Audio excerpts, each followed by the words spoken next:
DW Africa Link. Let's delve into the heart of Ghana's cultural pride. I'm not referring to its wealth in gold, cocoa, or oil. I'm talking about Kente, the hand-woven textile that's a powerful symbol of Ghanaian culture. Each bold stripe and dazzling color narrates a story of royalty, pride, and heritage. Historically worn by kings and queens, today it graces weddings, graduations, festivals, and global diasporic celebrations. Now, as a Ghanaian, I could go on and on, but here's why we're talking about Kente today. After years of advocacy, this iconic fabric has finally been granted official geographical indication, or GI protection. That means only Kente woven in designated Ghanaian communities can be sold internationally as authentic Kente, shielding it from mass-produced imitations. So, how will Ghana, and especially local weavers, benefit from this? And what challenges lie ahead? We all know that some innovations do come up. Other countries look at the prototype and then they also create their own kinds and forms of that.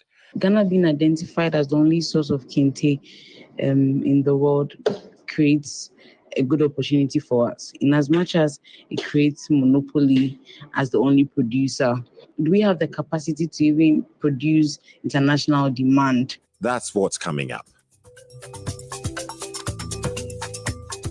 I am Eddy Micah Jr., and you are welcome to Africa Link, the podcast connecting you to the stories that matter. Africa Link, every weekday here on DW. The GI status, awarded by the World Intellectual Property Organization, WIPO, promises fair pricing, better export access, and greater income security for weavers and their communities. Kente's recognition builds on its earlier listing as a UNESCO intangible cultural heritage, cementing its status as a symbol not only of Ghanaian identity, but of African creativity and global heritage. To help us weave through a discussion on Kente, I'm joined by DW correspondent Adwoa Tenkoramaa Domena in Accra, Ghana, and Benjamin Epton Owusu, founder and CEO of WovenAfrica, a Kente startup supporting rural weavers. Benjamin, you're the expert. In your own words, how would you describe Kente to our listeners right now? Kente is an identity. It's a language of our heritage that originates from rural Ghana, from places like Petoi, Bonre, and then also Agbozome. It's almost a 375-year-old tradition. Kente is everything. It represents Ghana. And to stress on this, I think Kente is not just a fabric. It represents the cultural core of the Ghanaian people. It sheds light on our creativity, on our brilliance, and then on our excellence as a people. I think that's how I would describe Kente, from my perspective. Right. I think that's a beautiful way to describe Kente. To be honest, I don't know much about the Kente that I wear. I love to wear Kente, but I don't focus on the tradition or the story that the particular Kente that I have on is telling. But indeed, every Kente tells a story, doesn't it? Every Kente tells a story. And like our forefathers came by this beautiful cloth, they were very careful in the patterns. And then the Kente that you wear, we have the edrine. Kente is broken into three components. They have the edrine, which represents a section of the fabrics. And they have the edrine asa. And then they also have, the modern ones that have come up, and then they found a beautiful name to describe that kind of pattern. That's called the free education. So basically, these are the three basic components of Kente. And each pattern of the Kente cloth, the edrine talks about the apex of wisdom. And then the edrine asa goes further to show that with that apex of wisdom, nothing else can be done. And the modern guys have come up with a new one called the free education, So basically, every pattern tells a story.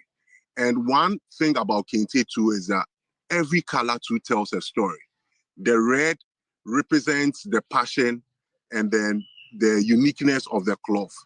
The yellow represents the vibrancy, the what's the name?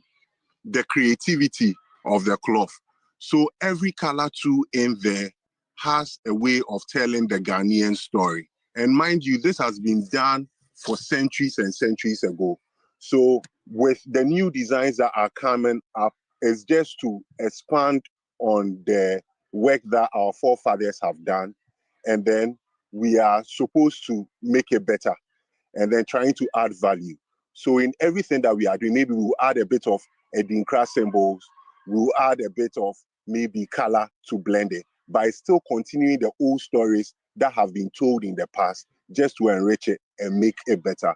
So Kente is a story, it's a cloth, it's a symbol that showcases our uniqueness, that showcases our strength from the past, and then showcase the sophistication of the Ghanaian thinking. Right. Thanks for that, Benjamin. I'm going to go straight to you, Adwoa, because I have a feeling you have just been schooled, just like me, right? I mean, you must also have your own Kente Adwoa you use for church or different events, but it's actually something of pride to have on, especially based on what we've heard from Benjamin, isn't it? Indeed, it is. It is. And growing up, I've always seen Kente to be a special cloth. You know, you don't wear Kente for ordinary days. You would see people put on Kente for weddings, for, you know, big ceremonies. Even presidents sometimes during their inaugurations will adorn in Kente. So that makes it a very special kind of, you know, cloth to have. So yeah, Benjamin has educated some of us in terms of the colors and what they signify and all of that. But yeah, there's so much premium that Ghanaians place on the Kente cloth, because for a lot of people, it's not just, you know, a cloth, it symbolizes national unity. You can find an Ewe wearing Kente, you can find a Ga wearing Kente, a Krobo wearing Kente, and a Chim wearing Kente. All the ethnic groups in Ghana, you know, find an identity in the cloth that we call Kente. It's great that we can get to find out more, especially what this whole news is going to do for the Kente industry in Ghana. So let's really get to the crunch of it, Benjamin, right? So we do know that Kente has been granted global recognition and protection under the United Nations Geographical Indication, also known as GI, right? So from my understanding, the decision means only Kente woven in designated Ghanaian communities can be marketed as genuine. Tell us more about this and why this is so important. Thank you very much, Eddy. Eddy, this is a historic turning point. You know, this goes on to recognize Kente as just not a fabric. You know, like I said earlier, it shows that it is indeed our identity. It shows that it is our language of heritage, and then Kente originates from Ghana. I want to stress on that. It originates from Ghana. And then for this GI, I'm very happy about it, especially for the rural weavers, because right now it has restored ownership of the fabric and then the pride that comes with wearing the fabric, whilst giving some level of economic power to the weavers in rural Ghana. Because in the time past, you found a lot of diluted fabrics infiltrating the good work that the weavers have been doing for a long time, hence not making at least the level of economic fortune trickle down to them now. But now with the GI, now they are going to take ownership. They will get a little bit of economic power and then ensure that the over 375-year-old tradition that their forefathers, you know, handed down to them, they are able to enjoy of it better now. So I want to thank all the stakeholders involved. It's a quiet way of handling back power to the Ghanaians for us to, you know, take ownership of our cloth. And then not only Ghanaians, but specifically rural weavers. Now they have the opportunity to return back to their looms, because trust me, these infiltrated, diluted fabrics were taking something precious from them. Most of them have deserted their rural towns, their looms. But now, with power being handed over to them, now they can now return back to their looms. So it's a very historic turning point for all of us. So before this GI was introduced, Benjamin, what has been the main challenge with local weavers that make this whole introduction of GI such fantastic and great news? With the local weavers, our major challenge is with the Chinese. Most of the patterns, they sit in China and then they bring out their own patterns and then print it out onto a cloth and then bring it down to Ghana and then have these patterns or these inferior cloths competing with the hand-woven ones. But now with the GI, that would be controlled. We are hoping that at least maybe within the ports and other places, these fabrics or these diluted fabrics will not come down. Another challenge too is with regards to getting the visibility for it. So in as much as, you have presidents and, prominent figures using the Kente cloth for big ceremonies, big events, the Chinese ones too are now beginning to compete with the local guys on the ground. So now you have people using the inferior ones for the head wraps and then all that. But now we are hoping that with this GI, that one will change.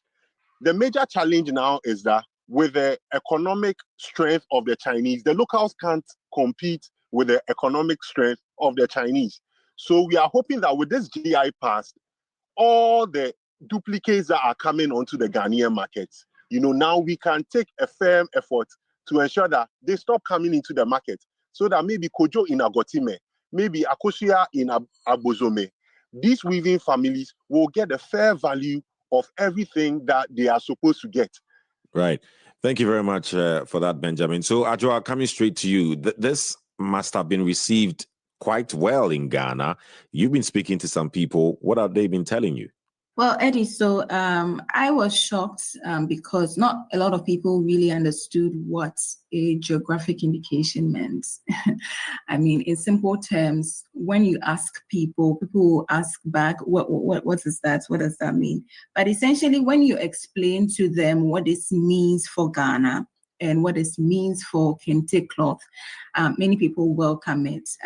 But before I get to what the public reaction has been, let me just put it out there that this is not the first time Kente is really gaining that international recognition. We do know that in 2017, Kente was, for instance, identified as the most prominent non-agricultural product by the Swiss Ghanaian Intellectual Property Project. And this was in 2017. And then in 2024, which was just last year, I think somewhere in December, it was also listed among the 61 products by UNESCO, which qualified as intangible cultural heritage of humanity.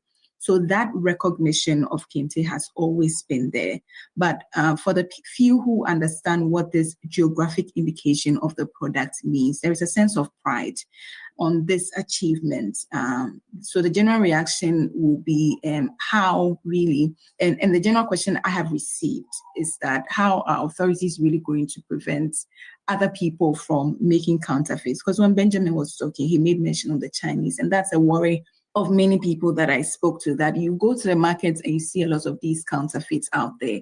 So what really is this geographic indication coming to do differently? How will it ensure that indeed all the products we have on the market, we are able to identify that, oh, this is an originally Kente woven from Agotime Petoi or from Boiwe or from any other places that they weave Kente in its original form and not, the imitations that are coming from others. So yes, the general public have welcomed it and are hoping that it does something better for Ghana, puts the country on the map. But Adwoa, are there any signs from the government or stakeholders that makes you feel that there's going to be proper steps taken to make sure that this actually benefits the local weavers? This is the whole point of the GI, isn't it? Do you see any steps towards that? Well, Eddie, so I see signs towards, the entire country benefiting, but maybe Benjamin can deal with the local weavers aspect. So we've heard from the Registrar General's office, which has, indicated plans that they're going to take the necessary steps to ensure that this project, this GI project, goes through a well-regulated system before exports. Now, we do know that if that happens, the country is likely to gain more in terms of foreign exchange, because if your country is recognized as the only source or the only authentic source of a product, it means that the demand that is going to come from it will go high. And essentially, it may translate to the local weavers as well who are producing this cloth, because if, say, 100 people are producing kente and now there are more demands, definitely employment is going to shoot up. But in terms of authorities and standardization, we are not sure yet what systems they're going to be putting in place. Maybe it's just early days, because this announcement was made on 30th September or late September. So we believe that steps are still being taken, to ensure that not just the entire country, but also the local weavers, benefit from this as well. I also have to mention that in terms of some of these traditions, we have a lot of agencies and organizations that come together, to ensure that the right things are done. So, for instance, we have the National Folklore Board, which, sort of regulates anything that has to do with tradition and culture. And these institutions, put priority on benefits that will accrue to the nation. And so in the coming days and in my engagements, I'm sure that, we'll find positive benefits for the entire population and for the weavers as well that are in some of these Kente woven towns. Right. Benjamin, the reality on the ground, at least according to what our correspondent Adwoa is saying, is that many people either do not know about the GI, or even if they've heard about it, they don't know how it's going to work. And that is a big challenge, isn't it? Because at the end of the day, lack of knowledge, people might not benefit from it. I think Eddy, Adwoa was right. Adwoa was spot on. It's about how we implement this GI. For the weaver in Agotime or the weaver in Bonre, he doesn't know much about the GI. So the guys at the top, the bosses, they are the ones going to, we have to find a way. And for us at WovenAfrica, I feel that it shouldn't just be mainly the policymakers, but also the entrepreneurs on the ground. This is relatively a new economy that is coming about. And we should be thankful that the framework has been laid down. And for us at WovenAfrica, we've been saying that the only way to unlock and then make the weaver on the ground enjoy the benefits of this GI is through technology, and that is e-commerce. Eddy, if I would draw your mind to something, you know that right now the weavers here always have to rely on third parties to even sell their products outside, to the Americas, to Europe, and then even to Asia. And the only way to solve this and then ensure that the proper kentes from these rural areas get there is through e-commerce and then technology, where Ghana will own a platform. And that's what we've been trying to do with WovenAfrica. We have set up the e-commerce platform. That e-commerce platform is giving, the weavers access, to these foreign markets so that they can trade directly with them and then get a fair and then better, pricing for the products that they make. Also, another thing too is that most of these well-established e-commerce platforms like Amazon, like Etsy, they've restricted Ghanaians from partaking in any trade activity on these platforms. So if you've gotten the GI and then yet Amazon has blacklisted Ghana, Etsy has blacklisted Ghana, or what's the name? And the Chinese platforms have blacklisted you, how do you sell your version to them? They'll continue selling their their fix and then get better pricing, or they'll come and take it from you, give you something less, and then at the end of the day, they will be better off, and then we will be at the bottom. So platforms like WovenAfrica, we are trying to solve this problem with our small e-commerce platform. But what strength do we have if we also don't have that form of backing from the government? And for your final words, you can weigh in on this. You've also been speaking to people on the ground and experts. How can everyone really benefit from the new development when it comes to Kente and the GI? Well, Eddie, I tend to agree with the first point that you made in terms of government regulation. Benjamin made mention of the Good Board, and we've had conversations about the Good Board, for instance, and we do know that since the board was established, the country has made significant gains out of its mineral export and gold production. And so suggesting a digital platform is good. I mean, that's where the convergence is. That's where everybody's moving towards. Find a digital platform, put everybody on board, open up access to all marketers and traders, so that Kente can be seen by the world, ordered from anywhere in the world, original Kente in Ghana. But also, I believe that if you establish proper trading channels, the government can directly source these products. And this is exactly why I love such discussions, right? Because we're able to take what, Benjamin, you've said, very brilliant points, because the truth is the future is digitalization. So you're definitely on the right track with trying to do something different with pushing Kente from Ghana to the rest of the world. That's for sure something that has to be looked into, but it needs all that massive support also from the government. And of course, the points that Adwoa also make is that if we can do it holistically, taking advantage of all the different systems in place, maybe Ghana can really make the best and get the best out of this beautiful woven cloth called Kente.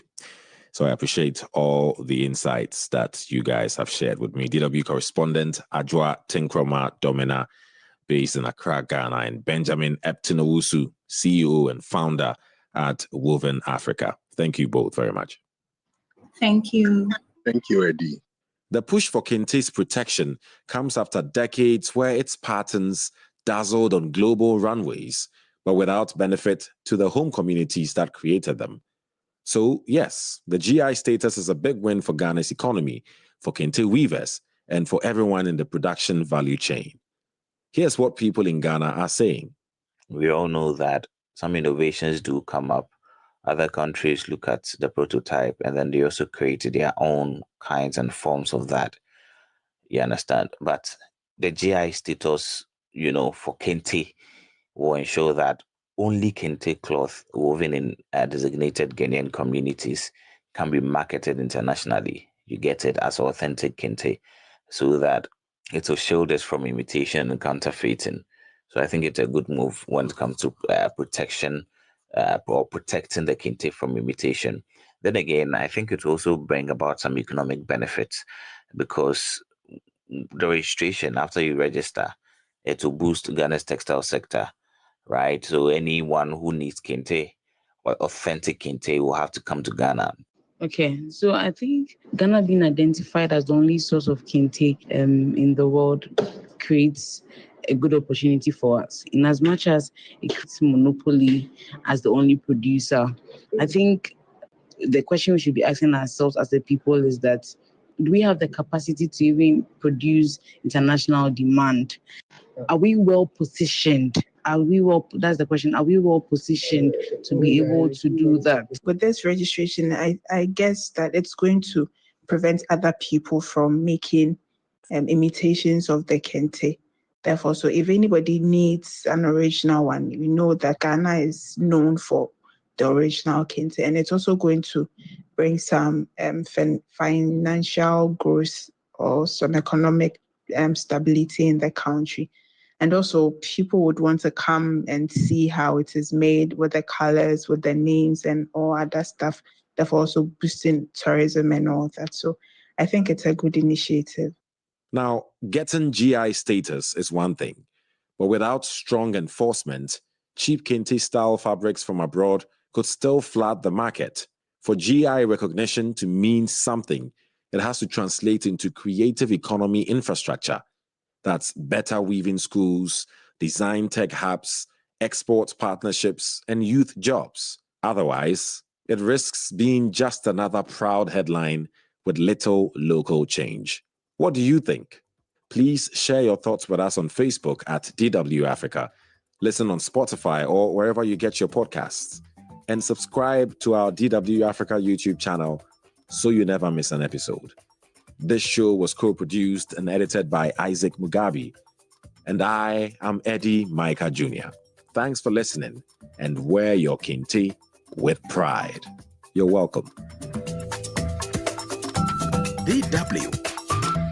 Made for Minds.